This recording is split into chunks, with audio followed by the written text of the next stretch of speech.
So I stumbled across a couple of maps and had some questions about the last one, so I thought I'd show you this one. This is 1818. So this was a map made after the Andrew Jackson, the Treaty of Fort Jackson, where the U.S. acquired a bunch of the Muskogee Creek land, and this would have been the area up in kind of Gwinnett, Hall, down toward Dekalb, down below that, all those areas. So call out a couple of markers right off the top. North would have been kind of up this direction. You can see there's the N indicating north. And here's the Appalachian River that flows to its headwaters to a maple tree, and then there's a straight line for 8 miles, 75 chains to an ash tree. This is kind of behind where the Georgia Gun Club is now, old Peachtree Road and Ralston Highway. And Fort Daniel would have been just up the road from there, defending the frontier. If we look over here, you'll see Swanee-town. You'll notice it's indicated on the western side of the Chattahoochee River. Current day, Swanee-town is on the eastern side of the Chattahoochee, on the hill above Swanee Creek. So if you're familiar with the Swanee Creek Greenway, of course it runs right through there, and Swanee-town's here. But in 1818, the Native American Swanee-town was on the other side of the river. So just a little bit of note there. If we come back across, look at the Appalachia over here in Morgan and Walton counties, you have Hard Labor Creek, Jack's Creek. To give some reference, Jack's Creek heads out just outside of downtown Monroe, so that would have been right in this area. So Monroe would have been right in here. Coming down, you'll see that they've got the High Tower Path, or the High Tower Trail, Hittawar, which we messed up and translate as Etowah.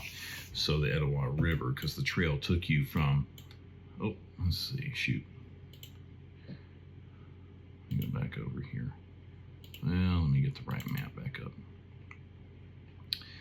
Okay, because the trail takes you from the high falls of the Appalachia, or high shoals, all the way down and across to a shallow ford on the Chattahoochee River, and there were several shallow fords. So Shallowford Road is one of those fords, and that would have taken you across and over to the High Tower River, the Etowah as we call it now. It passes the Rock Mountain, that's modern day Stone Mountain as you know it, and the map starts the trail and notates it here where it crosses the Ulafanachi, which is the Alcovy River. So this is the Alcovy, and if you're familiar with how the Alcovy heads out up in this area, that's where it comes. So you've got modern day Lawrenceville kind of right over in this area. Coming down the Chattahoochee, we notate Standing Peachtree. This is near where the Bolton area of Atlanta is. What's not notated on here is Peachtree Creek, which came in right about this area. Wash Collier in his AJC article mentions that there was a standing peach tree, a lone tall peach tree on a high-rise mound in the Native American village that was there. Peach tree's not native to Georgia, probably was imported and got up there from the Spanish missions, which were established up the Altamaha. Who knows, maybe it came over. The Spanish did have a fort not far from Morganton, North Carolina.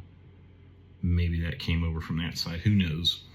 But that's why it's Standing Peachtree. And then, of course, the original Peachtree Road came from Fort Daniel and came through here, avoiding all of the watersheds, so it stayed on the ridgeline all the way to Peachtree. So it was the military road to the fort at Standing Peachtree, because the Americans built a fort here in 1814, 1815.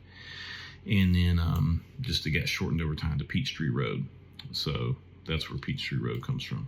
Let's compare that to a couple of other maps. So here's an 1890 map from the U.S. Geological Survey of the Swanee side. What I'll call out, here's Swanee-town as we know it now. Now, if you drive into old downtown Swanee, it's about where the word "and" is now. These buildings kind of have shifted and moved this direction. But the Lawrenceville Branch Railroad came off from there and went to Lawrenceville. And the Richmond and Danville Railroad, this became the Southern Railway and became Norfolk Southern. So that's the railroad that you see there.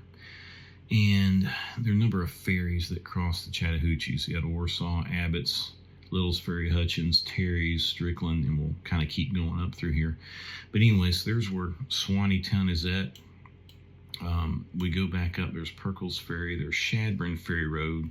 Probably familiar with that. Coming out of Beaufort, you take Shadburn Ferry Road in a lot of cases to get over the river, or now the lake, because obviously up here this is now part of Lake Lanier.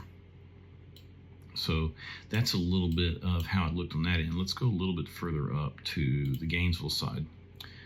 Make that a little bit bigger so you can see it. So if we look at Gainesville here, so here's the town of Flowery Branch as it is, and that comes down and it crossed the river at Lights Ferry. There's been a bunch of TikToks on the old Lights Ferry Bridge showing up on boats' radars in the Chattahoochee. Well, that's where it was at in that day. Right up kind of above Flowery Branch is where Young's Tavern would have been. So this would have kind of been the old federal road where it crossed and went over into the Cherokee territory before that was taken over during the Cherokee Trail of Tears. Go up a little bit further, you can see here's the Chestatee River where it comes into the Chattahoochee and crossed at Keith's Ferry. Here's the city of Gainesville. There's Thompson's Bridge, so you're familiar with Thompson's Bridge Road. I told you there's a number of shallow fords. Here was another shallow ford on the Chattahoochee. Of course, all this stuff is covered by Lake Lanier now. So just a few spots on there. Here's the Norfolk Southern Railway. You'll notice a line comes out of downtown Gainesville and goes this way, Gainesville and Jefferson. That's now controlled by CSX, but that was the Gainesville Midland Railroad.